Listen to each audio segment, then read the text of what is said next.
আজ আমরা একটু অন্যরকম দুটো জগতে ডুব দেব, তাই না? পশ্চিমবঙ্গের দুটো একেবারে আলাদা জায়গার, মানে বেশ গা ছমছমে দুটো লোককথার গভীরে যাব। হ্যাঁ, একদম। আমাদের হাতে যে সূত্রগুলো এসছে সেগুলো বলছে, একদিকে যেমন আছে সুন্দরবনের সেই গভীর সাপদসংকুল জঙ্গল, আর অন্যদিকে একেবারে উল্টো মেরুতে কলকাতা শহরের প্রাণকেন্দ্রে ওই বিশাল হাইকোর্ট ভবন। ঠিক। তো চলুন দেখি এই গল্পগুলোর ভেতরে কি রহস্য লুকিয়ে আছে। হ্যাঁ, চলুন। কারণ এই গল্পগুলো কিন্তু শুধু ভয় দেখানোর জন্য নয়, এগুলোর সাথে জড়িয়ে আছে অনেক বিশ্বাস, হয়তো কিছুটা ইতিহাস, আর মানুষের মনের গভীরের কিছু ভয়ও। সূত্রগুলো ধরে এগোলে বোঝা যাবে কিভাবে এই দুটো ভিন্ন পরিবেশে এই আতঙ্কগুলো বাসা বেঁধেছে। তাহলে সুন্দরবন দিয়েই শুরু করা যাক। সূত্র বলছে ওখানকার ম্যানগ্রোভ জঙ্গলের ভেতরে বিশেষ করে রাতে এক ভয়ঙ্কর আত্মার আনাগোনা, চুড়েল। হ্যাঁ, চুড়েল। আর তাকে দেখতে নাকি খুবই সুন্দরী এক নারীর মতো, এলো চুল, মুখে একটা অদ্ভুত হাসি। কিন্তু আসল ভয়ের জায়গাটা অন্যখানে, তার পা দুটো। ঠিক, পা দুটো নাকি উল্টো দিকে ঘোরানো। এটাই সবচেয়ে অদ্ভুত আর ভয়ের ব্যাপার। লোককথা অনুযায়ী সে পুরুষদের নিজের রূপে ভুলিয়ে আরও গভীরে জঙ্গলের মধ্যে টেনে নিয়ে যায়। তারপর আর কিছু বলার থাকে না। শোনা যায় শুধু হাড় হিম করা চিৎকার, মৃত্যু। কি সাংঘাতিক! হ্যাঁ, আর এর পেছনের গল্পটা দেখুন।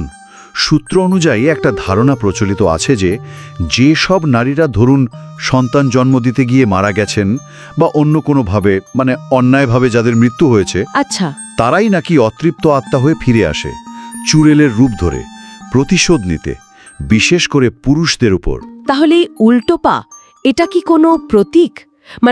তার অস্বাভাবিকতা বা এই যে প্রকৃতির নিয়মের বাইরে চলে যাওয়া? হ্যাঁ, সূত্র থেকে তো সেরকমই ইঙ্গিত পাওয়া যায়। এটা যেন প্রকৃতির স্বাভাবিক নিয়ম বা ছন্দের বিরুদ্ধে একটা চরম বিদ্রোহ, একটা বিকৃতির চিহ্ন, যা আসলে তার ভেতরে সেই জমে থাকা ক্ষোভ, সেই প্রতিহিংসার শক্তিকেই তুলে ধরে। এটা শুধু শারীরিক নয়, তার আত্মার যন্ত্রণা। ঠিক তাই, তার অস্বাভাবিক পরিণতি আর অতৃপ্তির প্রতীক। সুন্দরবনের এই আদিম ভয়াল পরিবেশ থেকে এবার আমরা সূত্রের হাত ধরে চলে আসছি একেবারে অন্য এক জায়গায়, কলকাতা হাইকোর্ট। বিশাল সেই ঐতিহাসিক বিল্ডিং, সেখানেও নাকি রাতের নিস্তব্ধতায় এক অতৃপ্ত আত্মার আনাগোনা ভাবা যায়। তাই নাকি? কিরকম? সূত্রের বর্ণনায় যা পাওয়া যায় তা হলো, এই বিশাল ভবনের লম্বা লম্বা করিডোরে গভীর রাতে অদ্ভুত এক ঘুঙুরের আওয়াজ শোনা যায়। মিষ্টি কিন্তু অশরীরী। শুধু আওয়াজ না, শুধু আওয়াজ নয়, অনেকে নাকি আবছা আলোয় একটা ছায়ামূর্তিও দেখেছেন, যার মাথা নেই। মাথা নেই বলেন কি? এটা তো আরো অদ্ভুত। সূত্র কি বলছে ব্যাপারে? কোনো ব্যাখ্যা আছে? হ্যাঁ, এই বিবরণের যে উৎস, সেখান থেকে একটা গল্প উঠে আসে। ইনি নাকি ছিলেন একজন নর্তকী। জীবদ্দশায় হয়তো কোনো গুরুতর অপরাধের মিথ্যে অভিযোগে তাকে সমাজ থেকে বের করে দেওয়া হয়েছিল, বা তার সাথে খুব অন্যায় হয়েছিল। ও আচ্ছা। সেই অপমান, সেই অবিচারের বোঝা নিয়েই হয়তো তার মৃত্যু। আর সেই অতৃপ্ত আত্মা আজও ন্যায় বিচারের আশায় ওই আদালতের করিডোরে ঘুরে বেড়ায়। মাঝরাতের ওই ঘুঙুরের শব্দ হয়তো তারই ফেলে আসা জীবনের রেশ।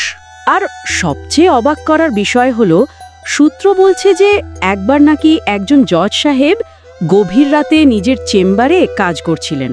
হ্যাঁ, আমিও পড়েছি সেটা। উনি নাকি স্পষ্ট ওই ঘুঙুরের আওয়াজ শুনে এত ভয় পেয়েছিলেন যে চেম্বার ছেড়ে প্রায় পালিয়ে গেছিলেন। ভাবুন একবার, সত্যি হোক বা মিথ্যে, ঘটনাটা কিন্তু বেশ রোমাঞ্চকর। আর হাইকোর্টের মতন এমন একটা গুরুগম্ভীর জায়গায় এই লোককথাটা যে টিকে আছে, এটাও কম আশ্চর্যের নয়। সত্যি তাই। এবার দেখুন, দুটো গল্পের পরিবেশ একেবারে আলাদা, তাই না? একটা সুন্দরবনের সেই আদিম প্রকৃতি, অন্যটা একেবারে মানবসৃষ্ট কাঠামোর কেন্দ্র, বিচার ব্যবস্থার পীঠস্থান। হ্যাঁ, একদম ভিন্ন। কিন্তু লক্ষ্য করার মতো বিষয় হলো, দুটো গল্পের কেন্দ্রেই রয়েছে নারী আত্মা, এবং দুটোর ক্ষেত্রেই তাদের প্রতি কোনো না কোনো অবিচার বা একটা ট্র্যাজিক পরিণতি জড়িয়ে আছে। ঠিক, সুন্দরবনে চুড়েল যেন প্রকৃতির কোলে ঘটে যাওয়া কোনো অন্যায়ের প্রতিশোধ নিচ্ছে। হ্যাঁ, আর হাইকোর্টের ওই মাথাহীন ছায়া, সে যেন ওই মানব সমাজে তৈরি বিচার ব্যবস্থার কাছেই তার ন্যায় চাইছে। একটা নীরব আরতি, তাহলে কি বলা যায় এই দুটো গল্প আসলে একই মুদ্রার এপিটোপিট? একদিকে প্রকৃতির প্রতিশোধ, অন্যদিকে সভ্যতার কাছে ন্যায় চাওয়া। হ্যাঁ, অনেকটা সেরকমই তো মনে হচ্ছে। মানে সূত্রগুলো যেভাবে গল্প দুটোকে আমাদের সামনে তুলে ধরেছে, দুটো ক্ষেত্রেই অতৃপ্তি, জমে থাকা ক্ষোভ, এগুলোই যেন ভৌতিক রূপ নিয়েছে। হয়তো এগুলো শুধু গল্প নয়, ঠিক, হয়তো এর মধ্যে লুকিয়ে আছে বিশেষ কোনো সময়ের বা পরিস্থিতির সামাজিক চাপ, ভয়, না পাওয়ার যন্ত্রণা, যা আজও মানুষের মুখে মুখে ফেরে। তাহলে এই ছিল বাংলার দুটো বেশ বিচিত্র আর কিছুটা হলেও ভীতিপ্রদ লোককথার আলোচনা। সুন্দরবনের রহস্যময় চুড়েল আর কলকাতা হাইকোর্টের সেই বিচার না পাওয়া মাথাহীন ছায়া। আমরা আমাদের পাওয়া সূত্রের ভিত্তিতে ব্যাপারটা বোঝার চেষ্টা করলাম। আলোচনা তো শেষ হলো, কিন্তু একটা প্রশ্ন বোধহয় থেকেই যায়, তাই না, ভাবনার জন্য। এই যে লোককথাগুলো, এগুলো কি শুধু মনোরঞ্জনের খোরাক, নাকি এগুলোর গভীরে লুকিয়ে থাকা বার্তাগুলো, সেই সামাজিক বা মনস্তাত্ত্বিক দিকগুলো আজও আমাদের সমাজের কোনো না কোনো অন্ধকার দিক বা অতৃপ্তির দিকেই আঙুল তোলে?